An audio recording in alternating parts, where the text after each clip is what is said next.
Welcome to the No BS Spiritual Book Club's live streaming interview series, where leading new thought teachers, speakers, and authors share the intimate stories behind the 10 best spiritual books that inspired them the most on their spiritual journey. From well-known classics to hidden gems you might never have heard of, the No BS Spiritual Book Club saves you time and money by sharing reliable recommendations from those who've walked the path before you. The No BS Spiritual Book Club, the only no BS guide to the best spiritual books to inspire your own journey of self-discovery. Here's your host, founder of the No BS Spiritual Book Club, Sandie Sedgbeer.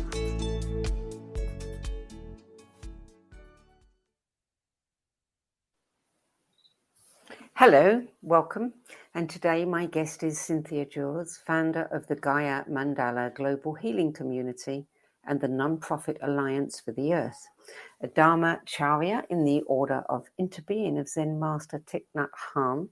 In 1990, Cynthia met a 106-year-old Lama in his cave in a remote corner of Nepal and asked him, what can we do to bring healing and protection to the earth?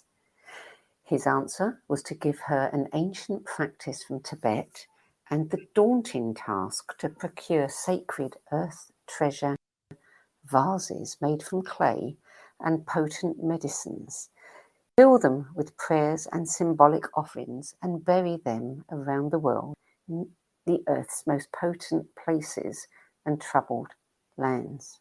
That's quite an assignment. And I think, what was that, about 3 decades ago, Cynthia?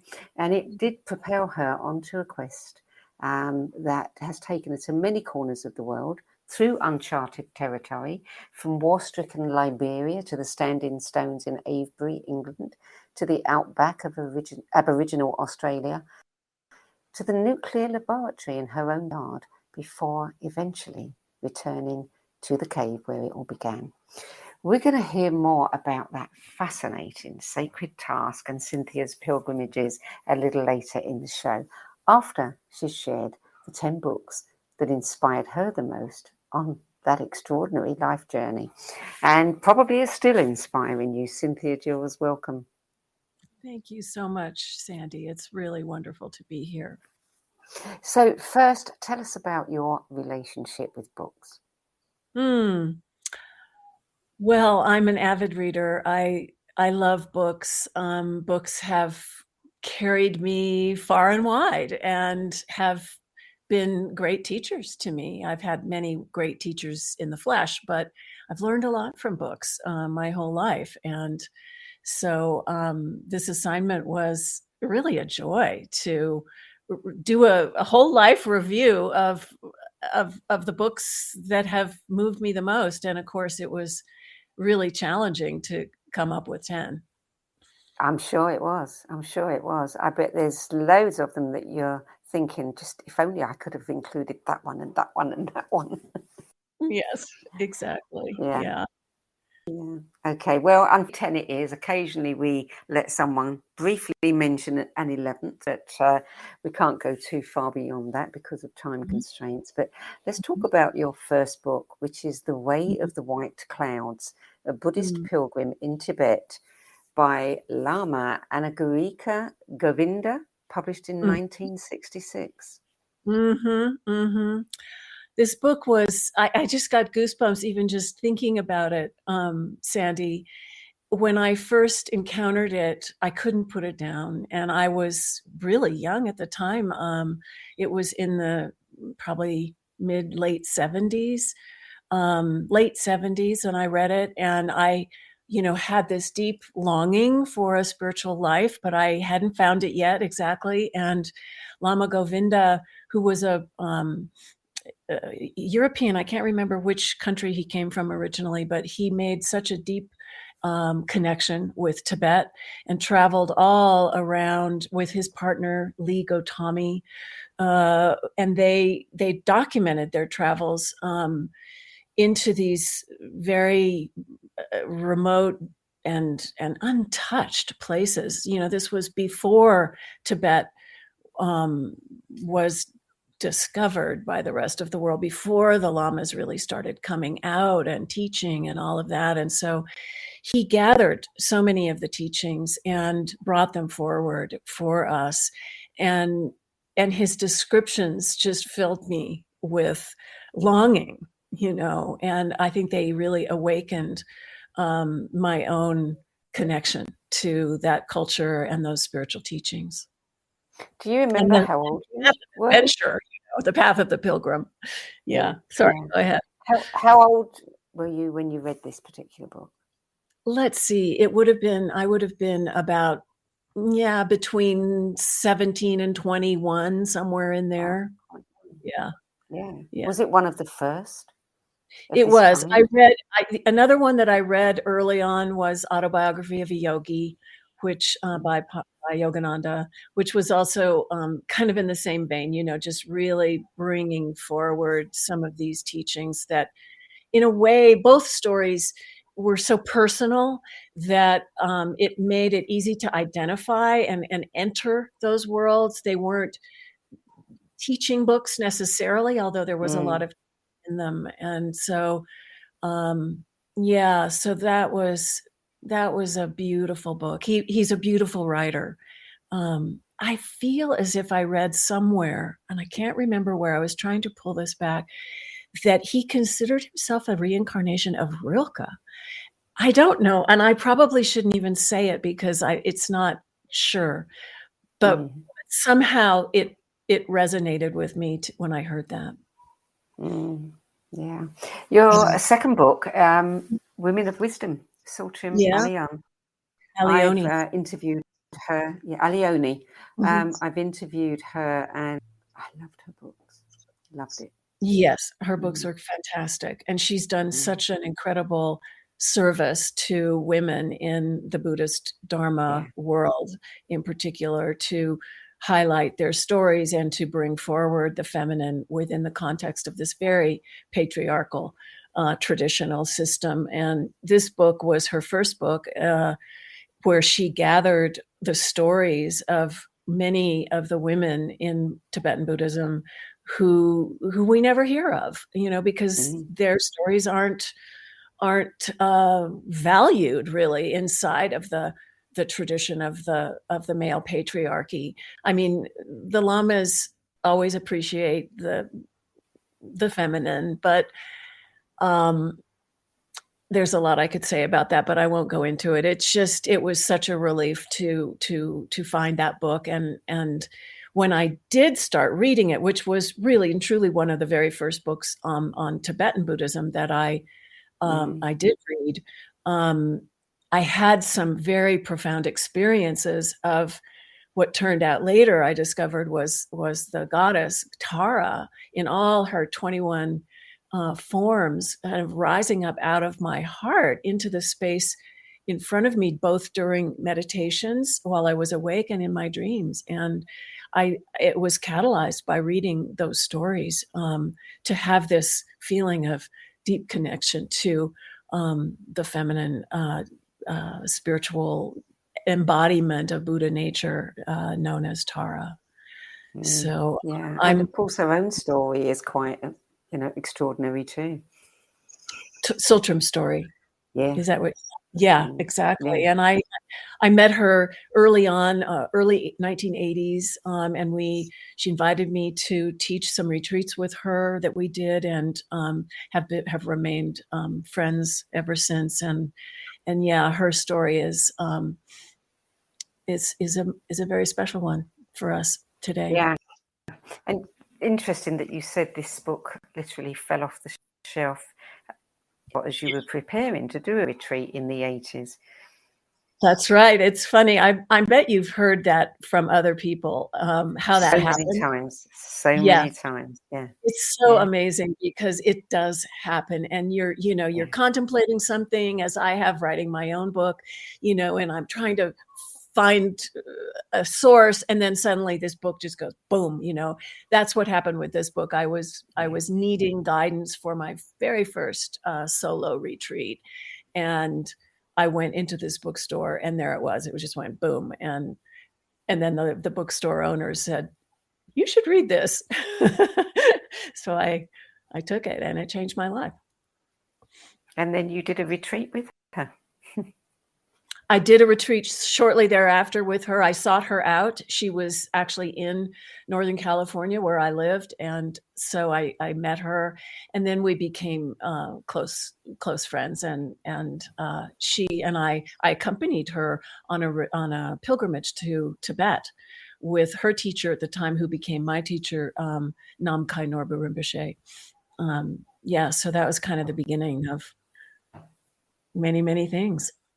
Yeah. Book number 3 is Being Peace by Thich Nhat Hanh, which was published in 1987. Yeah. So at the same time that I was in getting involved with Tibetan Buddhism, I was also becoming a student of Thich Nhat Hanh's, and I met him also in the mid 1980s on his second trip to the U.S. after being exiled from Vietnam. I heard him speak, and I was profoundly moved by his call to engaged Buddhism. I loved how he wove together his activism coming out of the Vietnam War with his practice, his spiritual practice of meditation and the Dharma, the teachings of the Buddha. And he had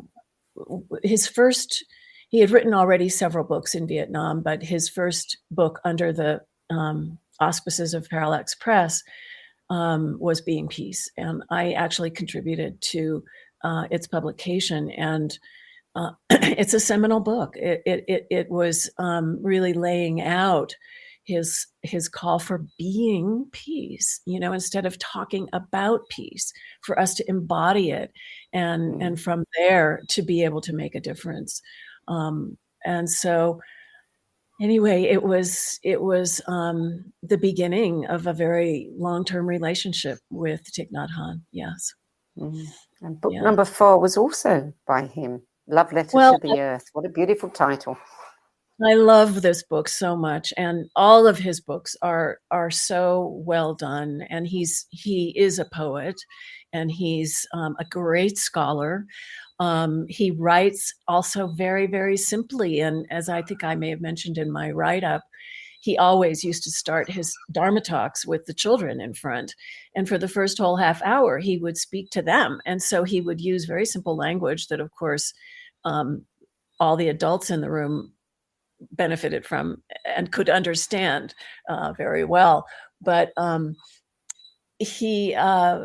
people are deceived a little bit by him because his writing is often so simple and his teachings, but underneath is this incredible depth of understanding that he had and brought forward in many of his books. But this one spoke to me directly because of my concern and love for the earth, and really my as my own Dharma practice evolved, I have come to see the earth as my greatest teacher.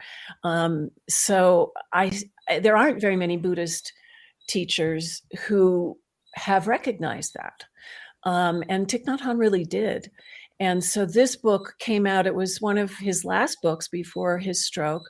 And I think he was a little surprised at how much of an effect it had, but it coincided with the general public really starting to wake up to the fact that we have to listen to Mother Earth. And so he wrote these love letters to her. And in the course of each letter and his kind of commentary on the letters, he brought forward our relationship of interbeing with each other and the earth and all the beautiful systems of the living earth that we need to protect and take refuge in. Yeah. So it was a call. And in fact, yeah, go ahead. This is something that we've known since the beginning of time. And, every culture, has shared this. But I don't think we really fully get what that means. I read a book recently. It was a novel, but it did feel like a novel. It had so much wisdom, and it was set in England in just after the Romans had left, and it was about a family and a king, and how the king had to have this relationship with the land, and all the magic that people thought, made him a king actually came from his relationship with the land. And it brought home to me in a whole other way, what we really mean when we talk about this symbiotic relationship with the earth. Yes. What was that book called, Sandie? There was something about the sisters. It's a new book. It's been getting a lot of attention, and I don't remember the full title, but it was, about these 3 daughters of the king who all had abilities in different ways. One could put her hand on the earth and she could literally feel the oneness with the trees and everything. And the others, had healing capabilities, etc. Again, it's really about our relationship with nature, and how that when the king loses that, if he loses that relationship, which of course, after the Romans, many of them did, then the earth can't support the humans in the same way. Yeah, no, it's maybe the most important connection that we need to sustain life on Earth, and to be a leader, one needs to understand that. I think that is that theme is featured in the story of Parsifal and the Holy Grail, when King Arthur is ill and the land, the connection to the land has been lost. And so I'm hearing a little echo of that there. But this is what my book is about, which I'm sure we'll talk about in a minute. But no, it's really, to me, this is the call, not just to the kings or the leaders, but to all of us to make that connection with the earth as the source of life, and to honor that source of life, so that we may continue and to not lose the way, which we have. We've really lost the way. So it's an amazing time to be alive in order to reclaim that connection. And hopefully, we have time to do that. Yeah. Well, we will talk about, your own experience a little bit later. And that's one of the reasons why I wanted to mention that book, because I have a question directly related to that for you. But we'll keep that till a little bit later. Book number 5 is You Are the Eyes of the World. This one, this is a translation by Kennard Littman and Merrill Peterson. This was published in 2000. So tell us about this book. Well, this is the work of a great mystic of the Tibetan Buddhist tradition, named Longchenpa, who lived and wrote in the 14th century. So, it's incredible to think back the brilliant, vast, awakened understanding of some of these saints and mystics that lived back so long ago, and brought forward their teachings in the most beautiful, poetic kind of transmissions, And this book comes out of the lineage known as Dzogchen, which means the great perfection. And these teachings are incredibly profound. I learned about them first through this Lama named Namkhai Norbu Rinpoche that I mentioned before. And he was kind of the teacher that these translators were working under the auspices of to translate this book. And it's a short text that when I read it, it brought me into the experience of what we call the view, this view of awareness itself, sometimes called the nature of mind, which the Tibetans, I always love this. When they talk about mind, nature, they always point to their heart. So it's not up here in some intellectual way. It's like this embodied experience of knowing, that is really beyond words. And so to have a text that takes you into that experience through words is I was going to say a great art form. It's the gift of a awakened master to be able to do that. So I was quickened, let's say, by reading this book and to come into the experience of the great perfection teachings. How did you come across this book? It was introduced to you by one of your teachers, did you say? Yeah, Namkhai Norbu Rinpoche was my first Tibetan teacher, and he was very prolific himself and had a lot of students who were also very prolific at translating things. And this was Kennard Lippmann was one of his students who took it upon himself to translate this text. And so they had their own publishing arm, and I attended so many retreats that I saw all the books that were available, and this one just was another one that jumped out at me. But when I read it, I was my thinking mind stopped, which is a good thing. It took me into a state of being that was, as I said before, really beyond words. And I mean, the title of the text in English is "The Jewel Ship: A Guide to the Meaning and a Guide to the Meaning of Pure and Total Presence, the Creative Energy of the Universe." So just that, I mean, you could get a lot out of just contemplating what that might mean. Absolutely, yeah. Now, you say that there are some books in your library that are underlined the whole way through, and our next book number 6, Fearless Simplicity, the Dzogchen Way of Living Freely in a Complex World, and I won't even attempt to pronounce the author's name. I'll let you do that. But that was published in 2003. Yeah, so Sokni Rinpoche is the author. He is the son of one of the great masters of the previous generation, Tulku Urgyen Rinpoche, who, it's almost impossible to characterize these amazing teachers. But Sokni Rinpoche is one who's kind of a bridge person from generation to generation, from the older, very traditional Tibetan Buddhist way of transmitting the teachings to us, those of us who are coming along later, who live in the Western world, who are, trying to wrap our hearts and minds around this view, but from a more contemporary place. And Sokni Rinpoche is very skilled at bridging those worlds through his teaching, and he's so I really bow to him, honor him.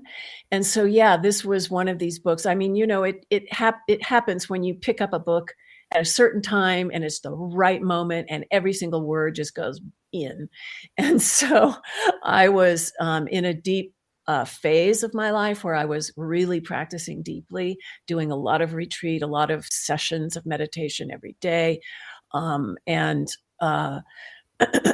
this book and being with him in retreat in person spoke to the core, so it was like, yes, I get it. Okay, this and that, and that, and this and that, and how, and he, so it's just so exciting. And when I was going through my library, there's many of these books about Dzogchen that I have read and loved, many teachers that I haven't mentioned here, but because this one was underlined so much, I thought, well, maybe I'll mention this one because it is very approachable. At the same time, it has a lot of depth.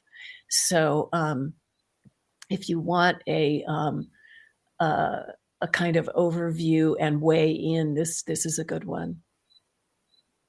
Fearless simplicity. What could be better than that?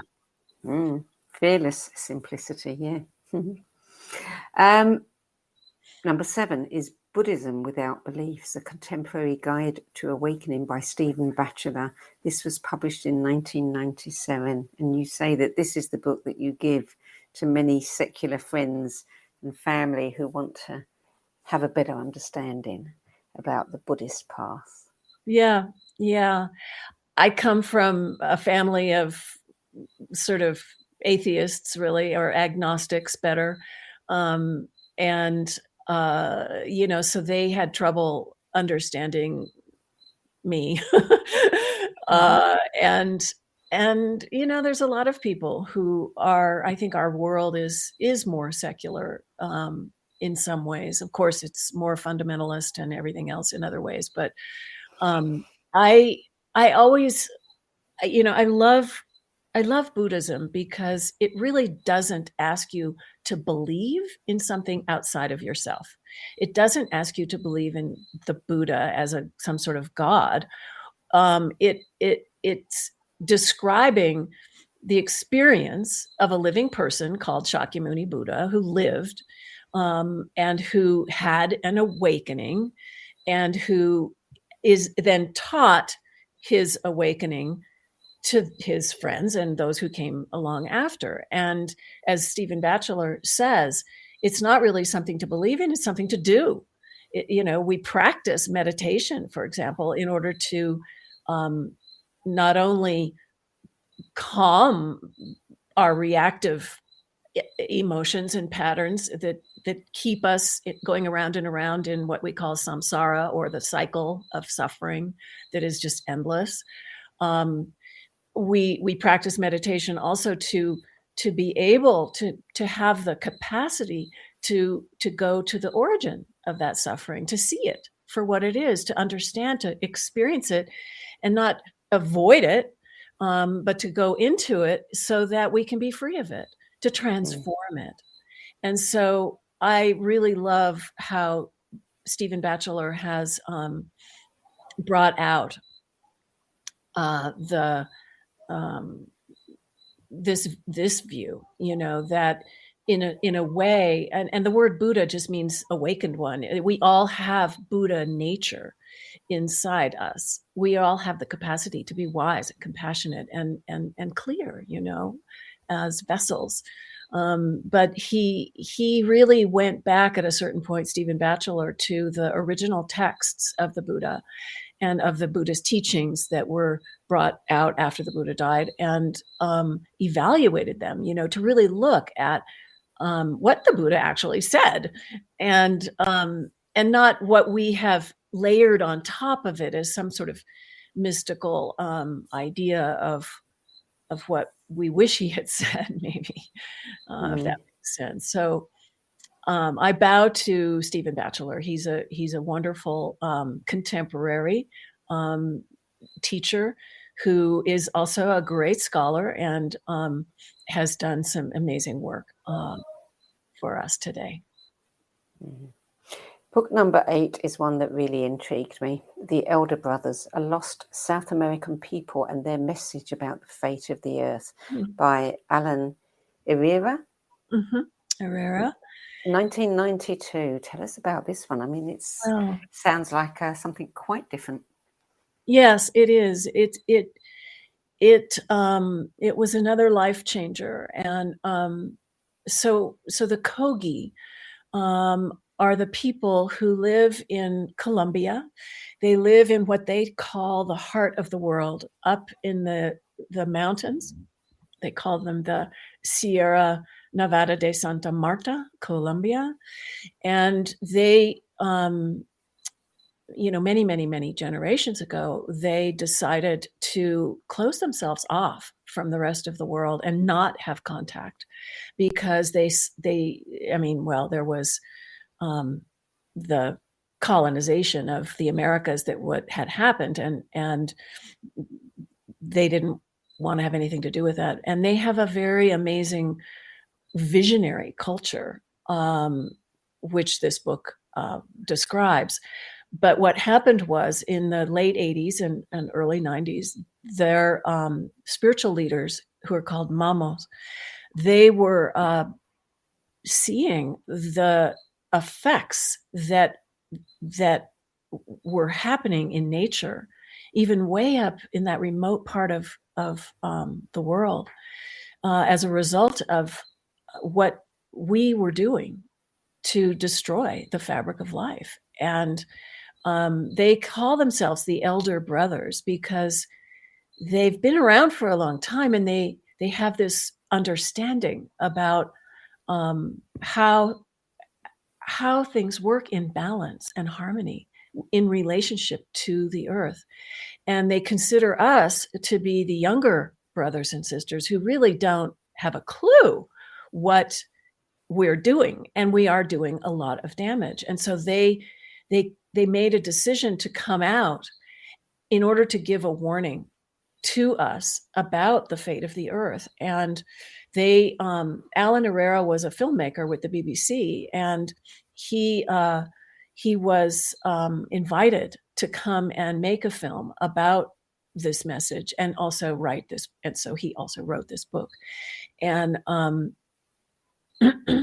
hearing them from them catalyzed me in many ways. It was hearing from them that catalyzed me to ask this old Lama that you mentioned in the beginning, that I met, about what we could do to bring healing and protection to the earth. I was profoundly affected, already caring very much about what I was seeing taking place as things were beginning to unravel.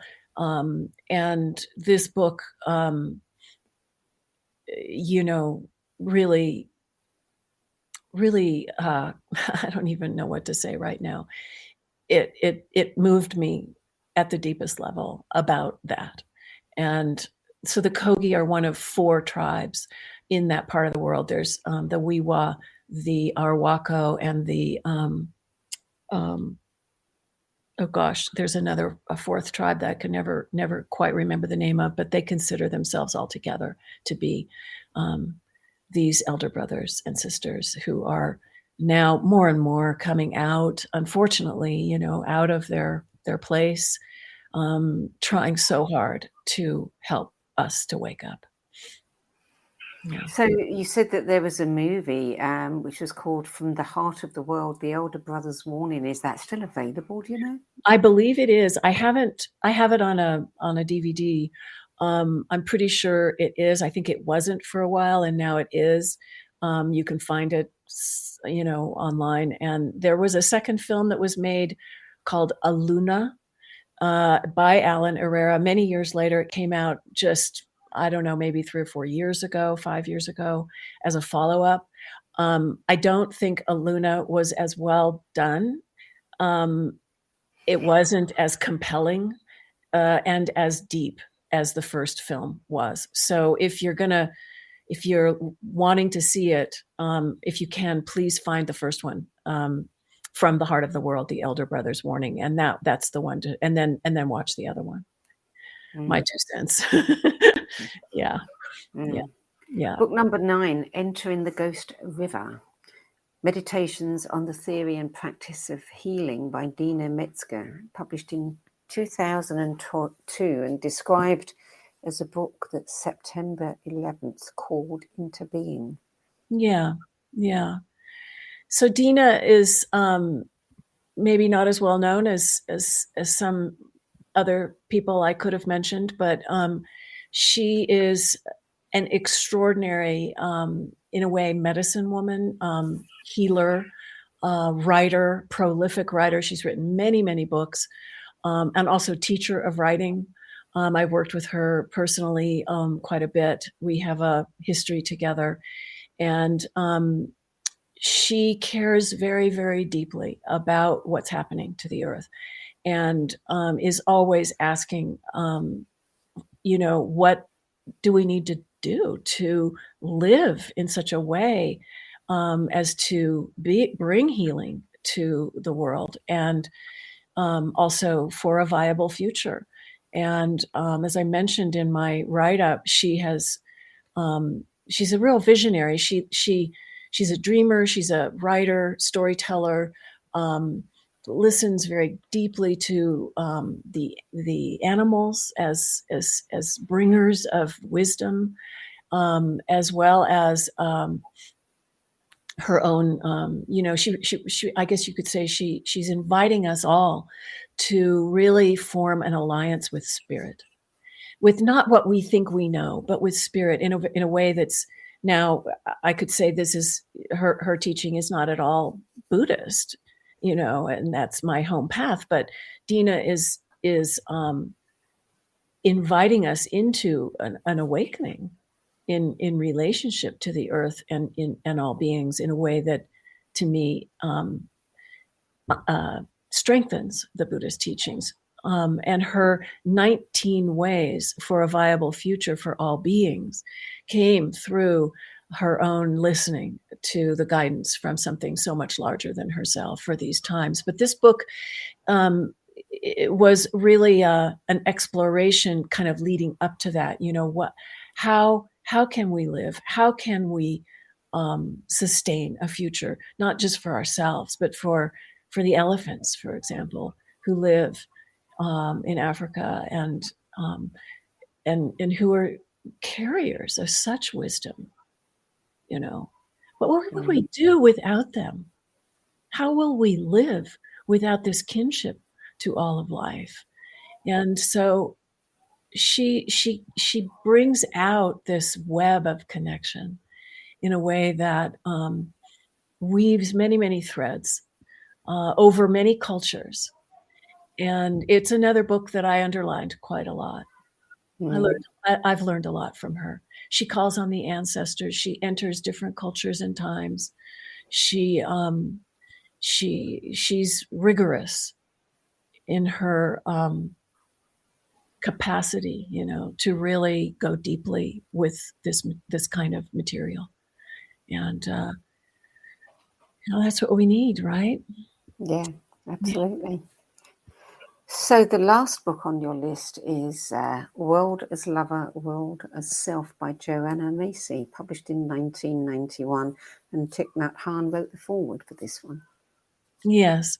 She and Thich Nhat Hanh have had did have a good connection, a long-lived connection, as I have with both of them as well. And I met Joanna in the 80s. She has been a mentor of mine. And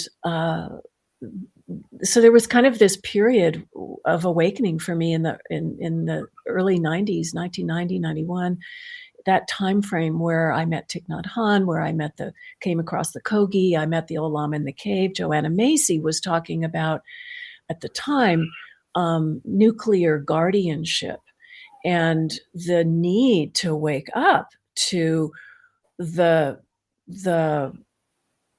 proliferation of nuclear weapons and power, yes, and also the radioactive waste that is produced by those things, that is then just being thrown into the ground and is changing the fabric of life on Earth, because these substances are so intensely powerful and long-lived, and really change the DNA of our systems when we are exposed to them.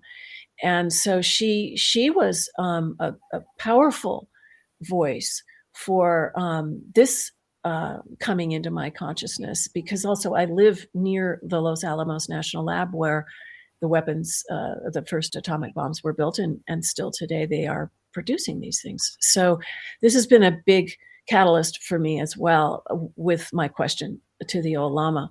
And but her book, World as Lover, World as Self, has that in it, but it also has so much more. She's another weaver of story and of her own life experience, and of her calling, taking into account the Buddhist teachings, which she's very deeply immersed in, as well as the teachings of systems theory and her own activism. She as many people probably know, went on to found what she calls the work that reconnects, like a little bit like Dina Metzger's 19 Ways. These are paths for us to follow to find ourselves in these times, when there's such uncertainty, about the future of life on Earth. And I find Joanna's, personal experience of how she came to all of this deeply inspiring. It's been reissued twice, sort of a 15th, 16th anniversary and a 30th anniversary.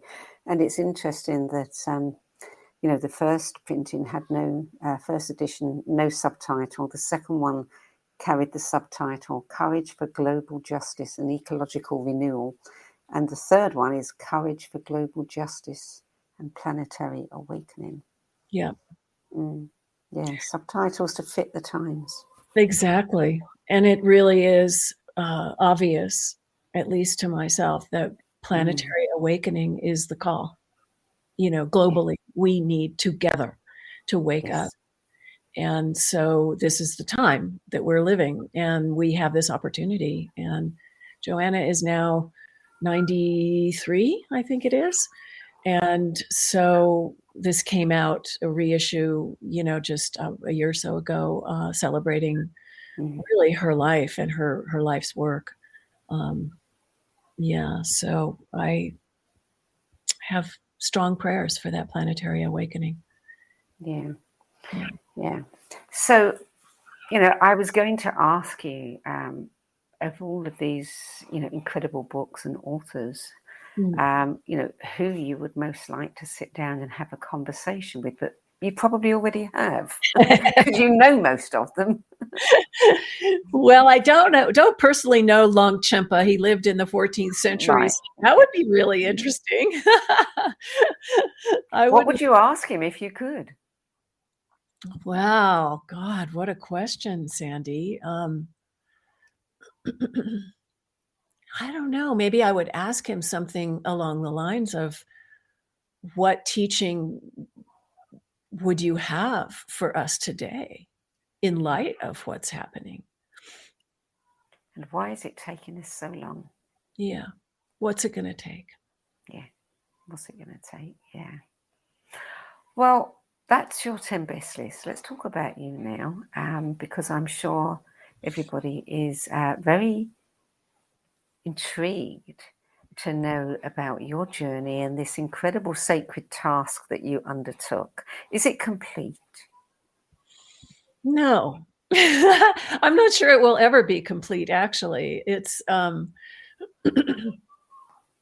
it's going on and on. And so I received these, what we call earth treasure vases, from the 106-year-old Lama in the cave when I met him in 1990, when I asked him, what can we do to bring healing and protection to the earth? And it took me the better part of 30 years to carry those treasure vases out around the world. And what the practice invites is for us to fill them with prayers and offerings, symbolic of healing and protection for the earth, and then take them to places of need where healing and protection is called for. And of course, that's pretty much everywhere. And so I did that with those first 30 and went all over the world. And I was helped by others who also took them, some of them. And then at a certain point, when I was just about to finish the last of those 30 in Australia, I was sent another 40 that were about. Who sent them to you? So the person that I went to meet the old Lama with was also interested in this. He was my partner at the time. His name is Jim Casilio, and he asked for a number of these as well.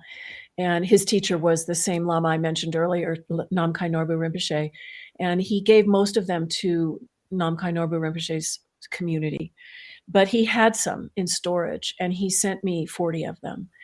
We were no longer together, but he knew that I had really taken this on, and that there was a huge need. And so he sent me those 40. And I took the first 4 of those to Australia, because it's a whole continent, and the people there were very engaged by the practice.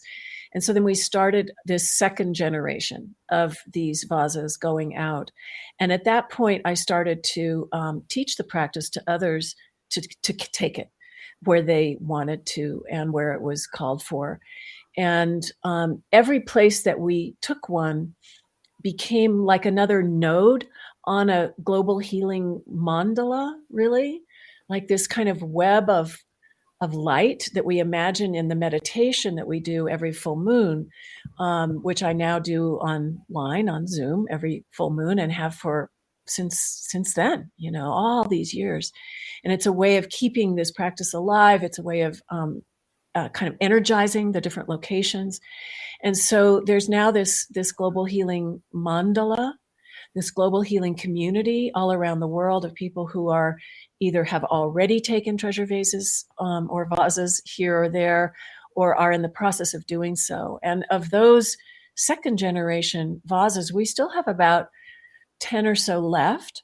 And we have now a council of people who have been deeply involved in this practice alongside me, who are kind of overseeing the stewardship of these vases as they go out. And last year, I led a retreat with a Native American potter and activist named Marian Naranjo here in New Mexico, where we crafted another third generation of little holy vessels, as Joanna Macy named them, that are also going out through the lives and the hands of those who made them.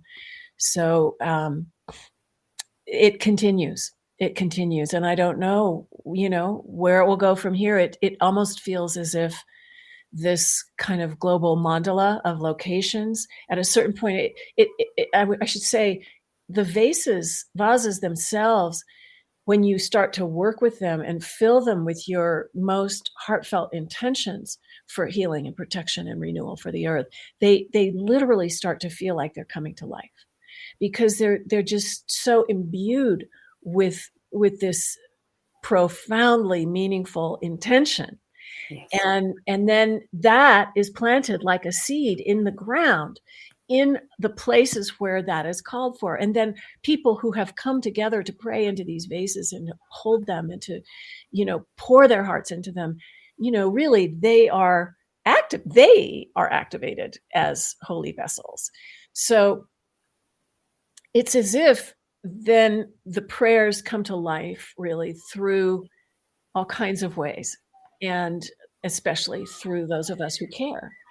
And so there's sort of that level of it, but then now there's this level of this whole mandala of locations all around the planet that are, in a sense, you could almost feel them being alive as one, so that we have the kind of power to draw from when we do invoke them, that is contributing.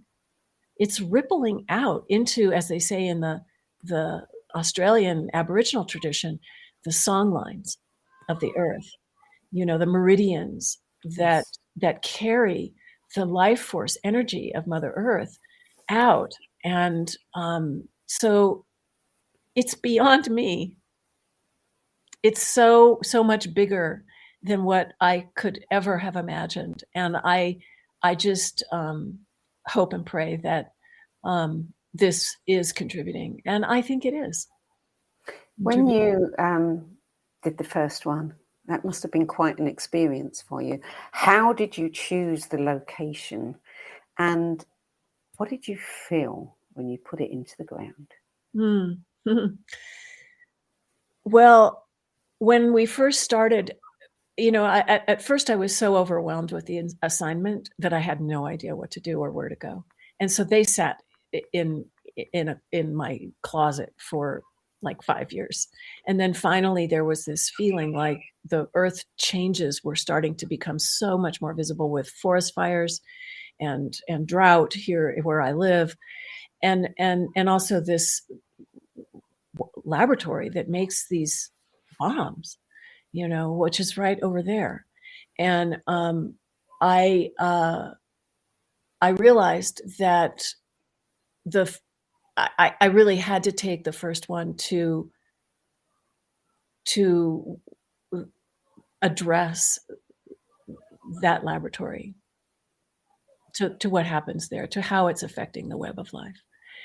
And just before I answer about putting it in the ground, the next ones, it became clear. I've always been very inspired by the idea of bioregions as opposed to political sort of boundaries. And so the bioregions of the world are usually defined by river systems and the ecosystems of the land, which is how people originally lived in relationship to the earth. And so we decided as a Sangha, as a community, a meditation community here, to put the first 5 in this bioregion, marking the center and the 4 directions. So the one to the north was at the source of the Rio Grande River, which is the main river that runs through, going all the way down where it empties into the Gulf of Mexico at the border of Texas and Mexico. So one of the vases went to the mouth of the Rio Grande, so that because rivers are supposed to carry the prayers very beautifully. And so then the other 2 to the east and the west went on top of 2 of the highest mountains in this region, where again, watersheds begin and are also very powerful sites. So that was the beginning, the 4 directions, and then the center being a place above the Los Alamos National Laboratory that I don't name because the vases are never really supposed to be dug up once they're in the ground, and I don't really want people to know where they are exactly. But that's a tradition, according to the tradition. But when we put it in, as has happened in other places as well, it felt like the vase was just entering into the body of the earth herself and just going in and being taken. and as it went in with all these prayers and offerings, that it was entering into the fabric and like rippling out, and you can feel it. You can feel it when you do this. And so, yeah, so, it's like, wow, that was powerful. It's like acupuncture, when the needle hits the spot, the point, and then it takes it to the whole body. It's a lot like that. I can imagine that, I'm thinking of this as like seeing this map with all these little dots and, connecting, and that one could almost meditate with that in mind. Yes. And connect with that energy. Yes, absolutely. And there is a map on the website. There's a GaiaMandala.net is the one website that I have now. The other one that's older, which is not as active, is called earthtreasurevase.org. And they both have maps. And we're in the process of filling out all the stories for each of the locations on the map on the Gaia Mandala website. So you can go there and see that. Yeah. Have you noticed anything happening in those areas? I mean, I think when HeartMath were doing some work in certain areas, they were able to measure changes in crime rates. Mm-hmm. Have you had any evidence of any change in those areas? Every place we have gone, things have happened. And it's really interesting to notice that, because, you you make your offering, you put the needle in the point, and then you just have to kind of get out of the way and see what occurs. It's now in the hands of something so much larger. But in certain locations, very tangible things have happened. In other locations, it's a little more subtle, but nonetheless, just as powerful. So a couple of the more tangible stories I could tell you are that, well, when I took a vase to the coast of Oaxaca in Mexico after a major hurricane had just wiped out the whole coast. And we took this treasure vase there and buried it in a place that is called Punta Cometa. It's a like sacred place for the indigenous people of the coast. And at the time, this was a long time ago in the 90s, and at the time, nobody really knew about that place, but it has been discovered. But at the time, so there's a beautiful story that's in my book about the burying of that vase. We put it in, and it was just accepted so beautifully. My husband and I went back about 5 years later just to be at the location. And we were sitting there at sunset, and we thought, well, we'll just do a meditation near where the vase is buried for the sunset and stuff. And we were sitting, and all of a sudden, all these people started arriving. And they were all arriving in silence, incredibly respectfully, like in little groups of 2 or 3 or maybe more, or one at a time, and coming for sunset at Punta Cometa. And everybody either sat down or stood and watched the sun go down in this very meditative state. And that hadn't been happening before the treasure vase went in the ground. But the treasure vase, I don't know, the power of its presence there sort of invited that naturally. And it continues to this day. So that's one example that I love. Another one happened when I took a treasure vase to Liberia. And it's a much more intense story because Liberia in Western Africa is a country that suffered terrible civil war for 13, 14 years. I was invited there by Dina Metzger, whose book I mentioned. She was working with a group called the Everyday Gandhis, who were doing peace building work during the war and after the war, really interesting work. And I met a bunch of people from Liberia and was invited to bring the treasure vase to the worst fought area of the war, up in the very northern part of the country, bordering Sierra Leone and Guinea. So it's a bioregion where there's 3 countries share this whole region, and there was fighting during the war. And that's where I went in to take the treasure vase. And it was, again, a story that's told in my book, but the vase eventually was accepted, and the people wanted it there, and we buried it in this village that was identified through trance of the women dancing with the drums to see whether the ancestors were going to accept this, and then determining where it should be buried. And I didn't know.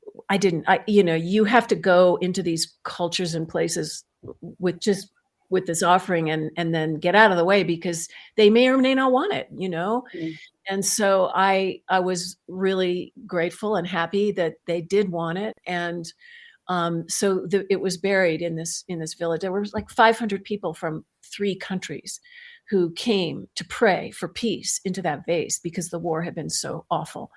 And the vase held this, and then it was buried in this little village. And as soon as it went into the ground, the elders who were there said, well, now what? We want to remember these prayers. This is important to us, and I mean, it's not for me to tell them what to do. And so one of the former commanders of the army, the resistance, basically, suggested, who had been a commander in that area, he suggested that they build a peace hut which is a structure, a traditional round structure where people go to resolve conflict in places where that exists and to remember something, beyond what separates us. So they decided, he had the idea to do this, and they decided to build it. So our nonprofit raised the money to build it. And then I went back to dedicate it. It's been an incredible story, which has led me into over a decade of peace building work with these people, including this former commander who had been, a terrible, leader during the war, and who became a peace builder, and who now has had a complete change and total transformation of his life. We've now built 5 peace huts in different conflict-prone regions of Liberia, and the women were the ones who stopped the war in Liberia. There's a whole amazing story there too, and so the women are the ones who lead people in learning skills for peace building and conflict resolution. And our team works with former combatants and ex-child soldiers, and under the peace huts, teaching also now through myself and through Thich Nhat Hanh before he died, and his community, the practice of mindfulness as a tool to come back to ourselves, to recover from trauma, to find our way. So it's been an incredible story, that keeps going. Yeah. And you went back to that cave when? The cave in Nepal, where I met the old Lama, the 106-year-old Lama. Yes, in 2018, I went back to the cave where I had originally met him. His daughter, who I had met back when, who was about 50 at the time that I met him and her in 1990, was now almost 80 and still lived there. She's lived in that cave since she was 19 years old and is a very deep practitioner. And we went back and we brought one of the treasure vases. I took a group and we went back and we brought a treasure vase to that place. And so we wove it in to this global healing mandala. And I just got the goosebumps. It's such a rarefied air in that place and in that part of the world. And in, it's kind of like behind the veil still. And, the world is changing in every direction. And there are these little places left just holding on. And that's one of them. And so I was made a Lama when I went back, which completely surprised me. I was not expecting that. And I don't really know what to do with it, because my way of practicing is very non-traditional compared to how it's normally carried. But I feel it was basically in recognition of my dedication to taking this practice where I have. And so, I also, I don't know whether you knew this, all of these things are in my book, by the way. I fell on that trip. I fell off the mountain coming back. It was the last day coming back from the cave. We had been all over Nepal doing a lot of things, and I had become a Lama, and I was very conflicted by it, actually, because I wasn't sure where the tradition and I fit together anymore. And I have been so called by Gaia as the source, of awakening, really, for me and for us all in these times, that doesn't look to the gurus for that direction or guidance anymore. It's my own feeling that relationship is very fraught, that of the guru and disciple. Yeah. And that it served a purpose, but there's something else happening now. And so, anyway, I was grappling with all of this in a very difficult way, really hard. And the rain had started and the rocks were slippery, and I turned my ankle and I went over the edge and I fell over the side of the mountain. And I noticed as I was falling that there was nothing there to stop me. And I was just tumbling head over heels. And I really thought that was it. I left my body. It was like, that was it. But I came to on the side of the mountain, and I was actually okay, a little banged up, but I was okay. But I had to get up to the trail. I didn't know how I was going to make it. And a porter threw me a rope, and I was able to get up back to the trail, barely. It was a really, close call. And it took me a long time to realize what stopped me, because there was nothing stopping me. But what I came to is that it was the earth who stopped me, who saved my life. And so then I really claimed my own calling out of this to make Gaia, bring her into the center of my life and my spiritual practice. So It's an amazing story. Yeah, thanks. The book is called Summoned by the Earth. Mm-hmm. And it echoes also when the Buddha was enlightened. The story goes that he touched the earth in that moment to witness his awakening. And so he was summoning the earth and in that moment. And so I play with that theme, of being summoned and carrying this whole healing journey out on behalf of Mother Earth. And what is the path of awakening now? What's it going to take, like you said? Yeah.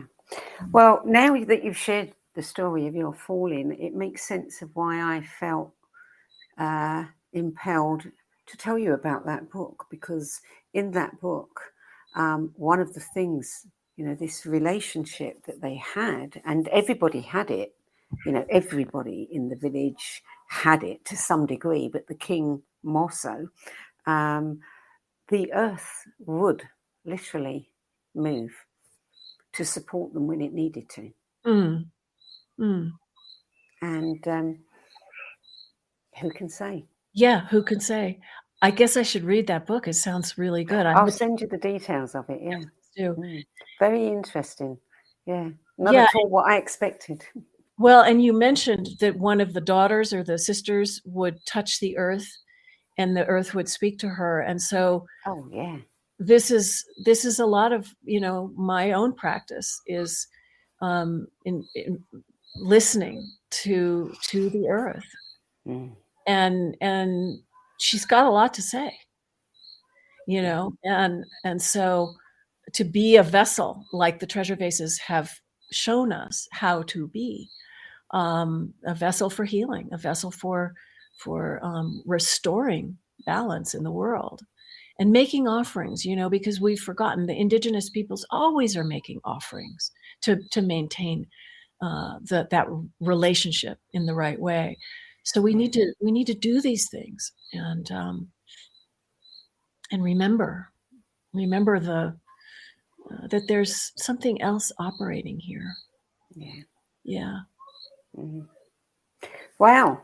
Interesting. Very, very interesting. Cynthia, thank you so much for sharing this. This is just it's the sort of thing that you can imagine being turned into a movie, with a few little embellishments. But, the fall down the mountain is a good one. It's a good one. Yeah. I've been writing this book, and I think, oh my God, it's like a mythic tale, really. And I'm this character in this tale that just goes on. And So I'm looking forward to being able to share that tale more widely. Yeah. Okay. Well, let us know when it's published. I mean, it deserves to be published. It's a, I'm surprised people haven't, because it is just a phenomenal story and an incredible thing to be doing. Thank you so much. Well, it's wonderful to be able to speak with you and share all of this with your listeners, and look forward to more. Indeed. Right. Well, Cynthia Jurs, thank you for adding your 10 best spiritual books to the No BS Spiritual Book Club's library of recommendations. We appreciate everybody's contribution. Yeah. And again, look out for that book, Summoned by the Earth, which is forthcoming. And if you want to know more about Cynthia's work, go to GaiaMandala.net and earthtreasurevase.org or Vase.